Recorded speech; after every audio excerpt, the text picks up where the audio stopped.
part 2 dari serial anime Dragon Quest.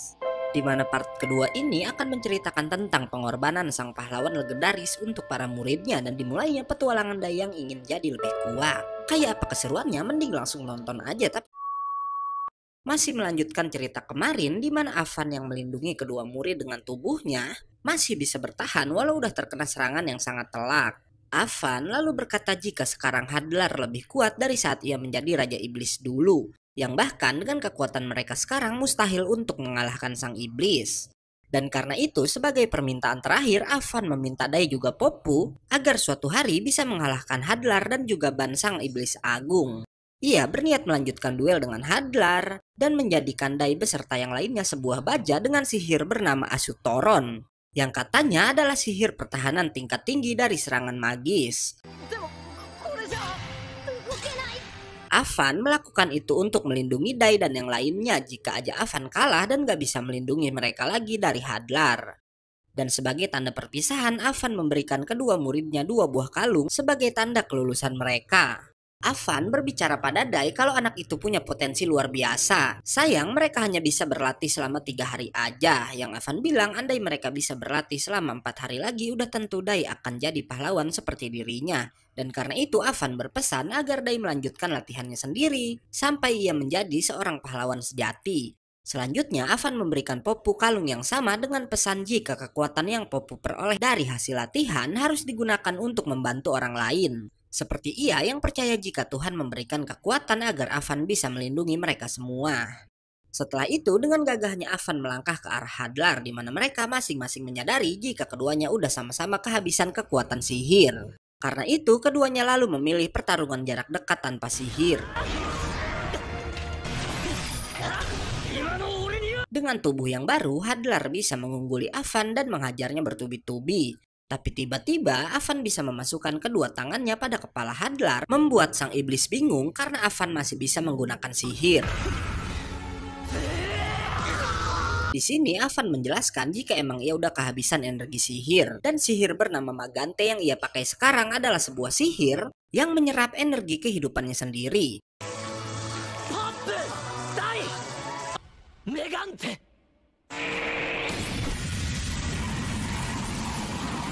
Avan yang menggunakan nyawanya sendiri demi melindungi Dai dan yang lainnya tentu membuat mereka sangat bersedih. Tapi sialnya Hadlar bisa bertahan hidup dan kembali muncul dari bawah tanah. Ia lalu tertawa sambil mengejek Avan bodoh karena udah mengorbankan nyawanya sendiri. Setelahnya Hadlar mengincar Dai dan yang lainnya dengan sihir api neraka yang bernama merah, di mana api itu gak akan padam sampai efek sihir Asutoron yang Avan berikan habis. Saat Hadlar bersiap membakar mereka semua, Dai berkata apa gunanya Avan mengorbankan nyawanya jika mereka harus mati juga. Dan karena itu lagi-lagi tubuh Dai mengeluarkan cahaya biru yang bahkan bisa membuatnya terlepas dari sihir Asutoron. Bahkan setelahnya dengan kekuatan sihir yang sangat besar, Dai bisa mengimbangi merah milik si Hadlar.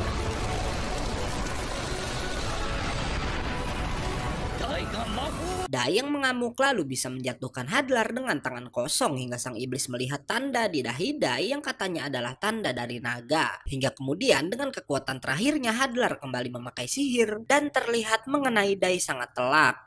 Hadlar lalu tertawa dan berkata kalau ia nggak akan kalah. Namun tawa sang iblis berubah menjadi ketakutan saat ia melihat Dai sama sekali nggak terluka. Dai lalu meraih pedang milik Avan dan dengan kekuatan naga Dai berhasil meniru jurus pamungkas gurunya. Dan akhirnya dengan jurus Aban Suterasu Dai bisa mengakhiri perlawanan Hadlar walau sang iblis nggak tewas dan berhasil melarikan diri. Walau berhasil menang, kesedihan menyelimuti pihak Dai yang tentu itu karena kepergian Avan. Mereka pun menancapkan pedang Avan di sebuah batu untuk menghormati sang pahlawan legendaris. Sementara Dai lalu berkata ia akan memenuhi janjinya pada sang master yang meminta Dai menjadi lebih kuat agar bisa mengalahkan Raja Iblis Agung. Shin lalu berpindah pada Hadlar yang sedang memulihkan dirinya. Di sana ia ketakutan saat membayangkan kekuatan Dai yang ternyata adalah seorang kesatria naga. Yang Hadlar bilang jika Dai udah mencapai level pahlawan maka bocah itu akan jauh lebih kuat dari Avan. Dan karena itu Hadlar pun berniat menghabisi Dai saat anak itu masih berada di tingkat pemula.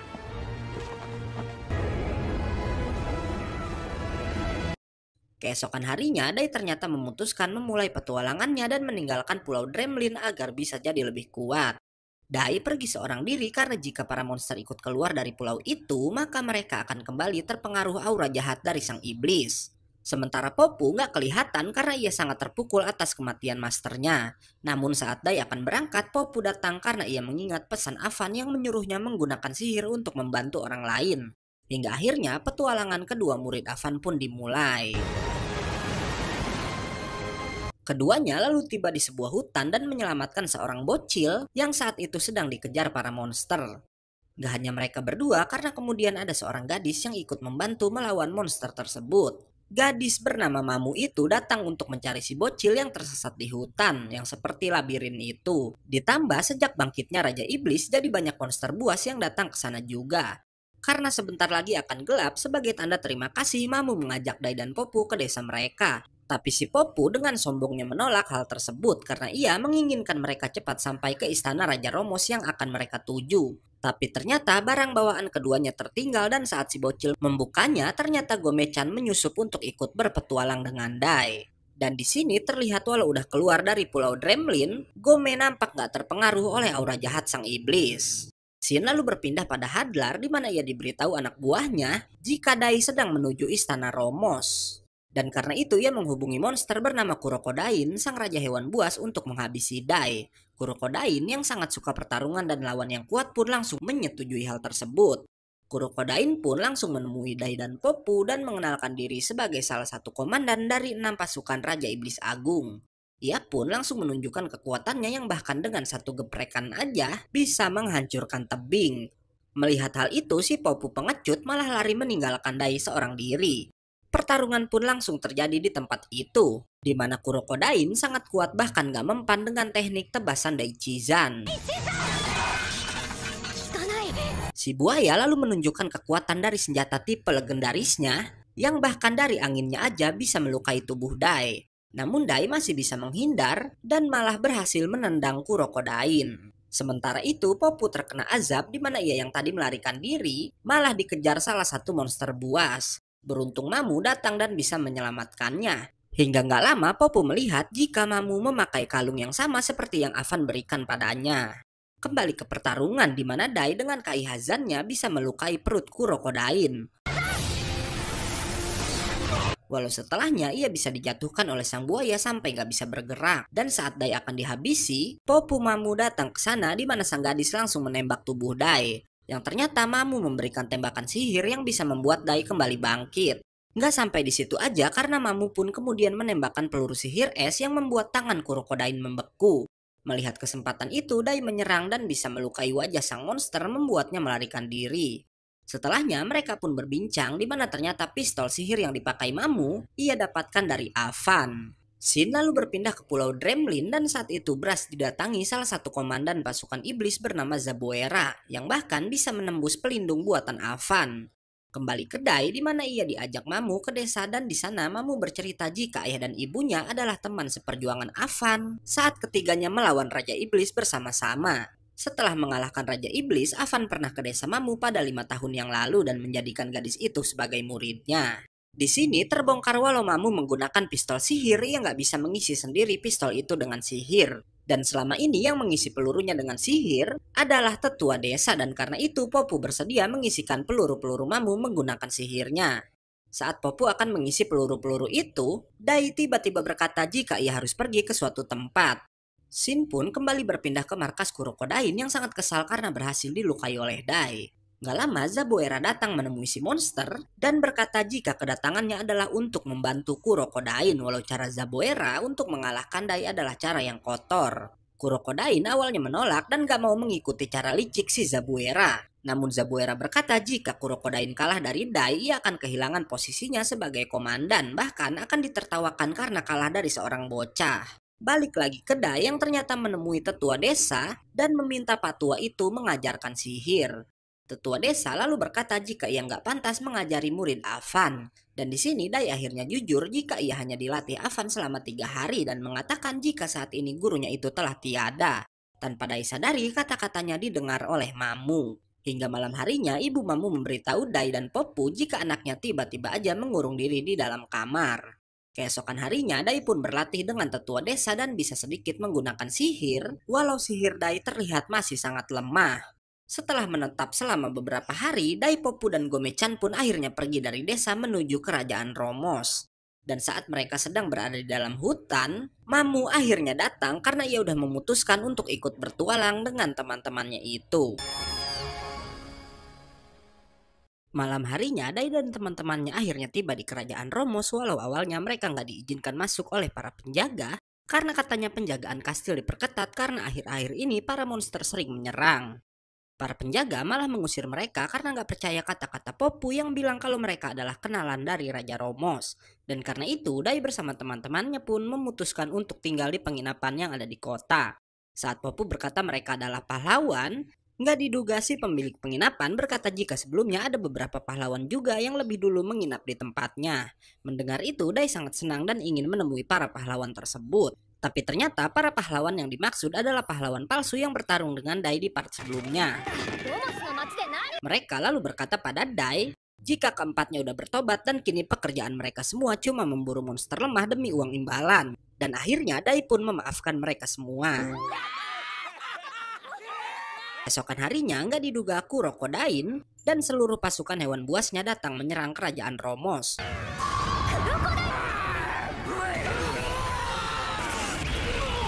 Kurokodain langsung masuk ke istana karena ia menduga kalau Dai menginap di sana.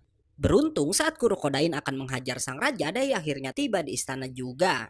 Dai pun langsung menyerang dengan sihir yang ia pelajari dari tetua desa dan berhasil menyelamatkan sang raja. Melihat dalam beberapa hari aja Dai udah bisa menguasai sihir, Kurokodain pun berpikir seperti Hadlar jika Dai akan menjadi ancaman terbesar bagi pasukan iblis. Gak lama, Mamu dan para pasukan kerajaan pun datang ke tempat itu dan karena itu Kurokodain mengeluarkan senjata rahasia dalam sebuah kotak kecil yang sebelumnya diberikan oleh Zabuera. Yang ternyata kotak itu berisi tabung sihir yang di dalamnya berisi Brass yang udah berubah menjadi jahat karena udah meninggalkan Pulau Dremlin. Dan oleh karena itu, Dai mencegah para prajurit agar nggak melukai Brass. Gak diduga, Brass selalu mengeluarkan sihir yang bisa membuat para prajurit saling serang. Ia pun lalu menyerang Dai yang sama sekali nggak bisa melawan balik. Dan karena itu, Dai pun terkena serangan api dari si Brass jahat. Melihat Dai nggak berdaya, Kurokodain mencoba mengambil kesempatan itu beruntung Mamu bisa menyelamatkan Dai. Tapi lagi-lagi Dai melarang Mamu menyerang karena ia takut Mamu mengenai Brass yang adalah keluarga Dai satu-satunya. Dan karena itu Mamu berkata pada Kurokodain jika ia bukanlah prajurit terhormat. Disambung dengan prajurit lain yang mengejek Kurokodain sebagai aib bagi para prajurit. Namun Kurokodain menjawab jika ia udah membuang semua harga dirinya. Dan di sini terbongkar jika sebenarnya Zabuera cuma memanfaatkan Kurokodain sebagai pionnya agar si Zabuera sendiri mendapat kedudukan yang lebih tinggi. Sementara itu Kurokodain lalu mengeluarkan serangan terkuatnya yang langsung mengenai Dai dan Mamu dengan sangat telak dan part 2 pun selesai.